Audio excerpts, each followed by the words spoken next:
За сайн байцгаана уу. 8 дугаар ангийн гэрийн даалгавар 21 за шугам функцийн график гэсэн сэдвийн бодлогуудыг тайлбарлаж өгье. За энэ нэгдүгээр бодлого бол энэ шугам функцуудын графикийг хоосоор нэг координат хамтгаад байгуулж огтлолцлын цэгийн координатыг олоорой. За бид нэр эхлээд огтлолцлын цэгийг л олчих хэрэгтэй байна. За тэгвэл огтлолцлын цэг яаж олох вэ гэхээр энэ хоёр тэгштгэлийн зүүн талууд нь y тэнцүү байна тийм үү?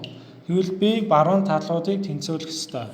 За өөрөөр хэлбэл 2x дээр нэмэх нь 4 тэнцүү 3x-ээс хасах нь 1. За одоо энэ тэгштгэлийг бодохлоор 3x-ийн хэврээ үлдээгээд энд 2x-ийн тэнцүүгийн баруун талд гаргая. За тэгвэл хасах 2x болно. За тэгвэл энэ талд 4-ийг үлдээгээд энд хасах 1-ийг тэнцүүгийн зүүн талд гаргая. За тэгвэл өмнөх тэмдэг нь өөрчлөгдөд нэмэх 1 болно. За ингээд 5 тэнцүү 1x. За ингээд x нь 5 гэж олдлоо тий. За одоо y-ийг олохдоо аль нэг дээр нь би орлуулна. За нэгдүгээрт нь орлуулж. За тэгвэл 2 y тэнцүү 2-ыг үржих нь 5 нэмэх нь 4. За буюу y тэнцүү 14. За тэгвэл энэ хоёр графикийн огтлолцлын цэгийн координат бол 5 14 гэсэн цэгээр огтлолцох юм байна. За энэ гарч байгаа энэ цэгийг болохоор юу гэж нэрлэх юм бэ? Огтлолцлын цэг. За огтлолцлын цэг гэж нэрлэнэ. За г нь болохоор яг үүнтэй ижилхнээр юу болох вэ? Баруун талууд нь ингээд тэнцүү y-тэй. За тийм зүүн талууд нь тэнцүү. Одоо баруун талуудаа тэнцүүлнэ. За ийм.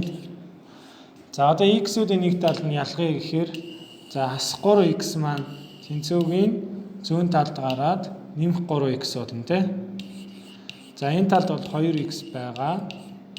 За одоо 6 хэврүүлдэггээд энэ талд бол нэмэх 2 байгаа учраас энийг тэнцүүгийн баруун талд гаргая. Тэгвэл хасах 2 болно тий. За ингээд 5x тэнцүү 4. За x тэнцүү 4-ийг хуваах нь 5.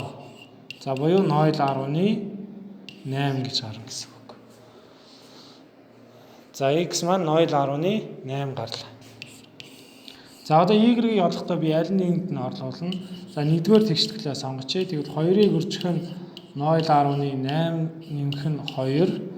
За ингээд y тэнцүү 1.6 дээр нэмэх нь 2 буюу y тэнцүү 3.6 гэж гарах. За тэгвэл энэ шулууны огтлолцлын цэг маань 0.8 y нь 3.6 гэж гаргахнэ. 6 гэж гарахнэ. За ингээд огтлолцлын цэг олчлоо. За 3 дугаар бодлого маань график байгуулахгүйгээр OX ба OY тэнглэгүүтэй огтлолцох цэгийг нь ол.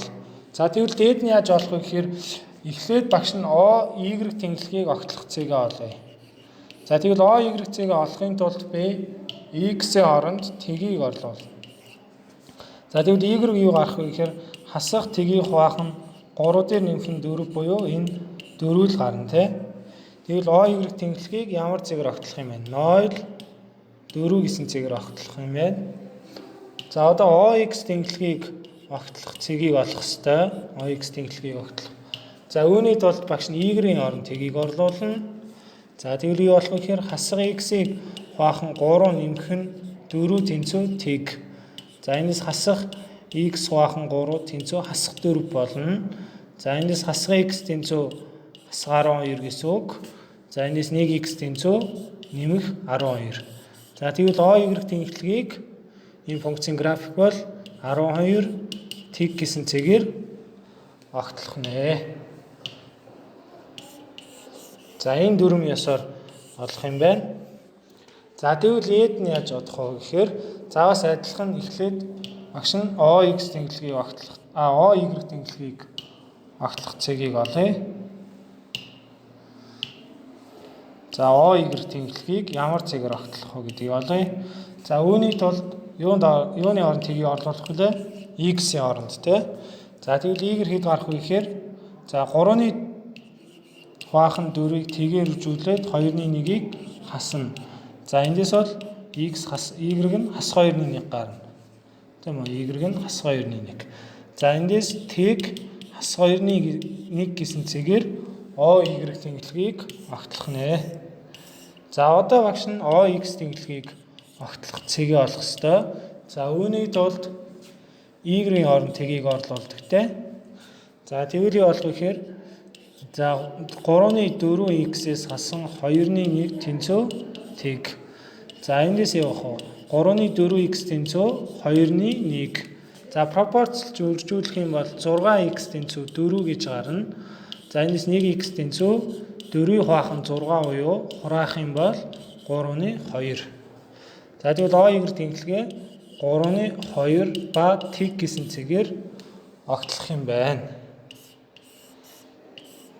За яг ийм дүүрэн ёсоор дараачийн бодлогон дээр те. За эхлээд OY тэнглэгийг огтлох цэгийг олъё.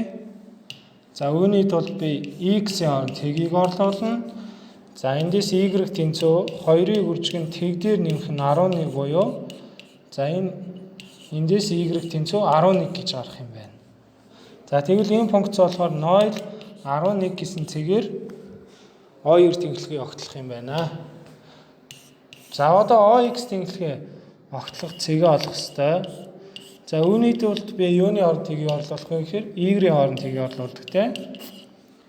За тэгвэл 2x дээр нэмэх нь 11 тэнцүү тэг. За энд 2x тэнцүү хасаг 11. За x тэнцүү хасаг 11-ийг хуваах нь 2. Буюу хасах 5.5 гэж бичиж болно.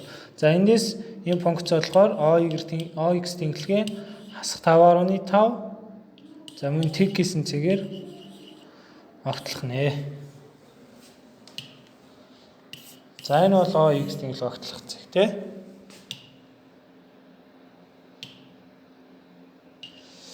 За ингээд анхаарал татсанд баярлалаа.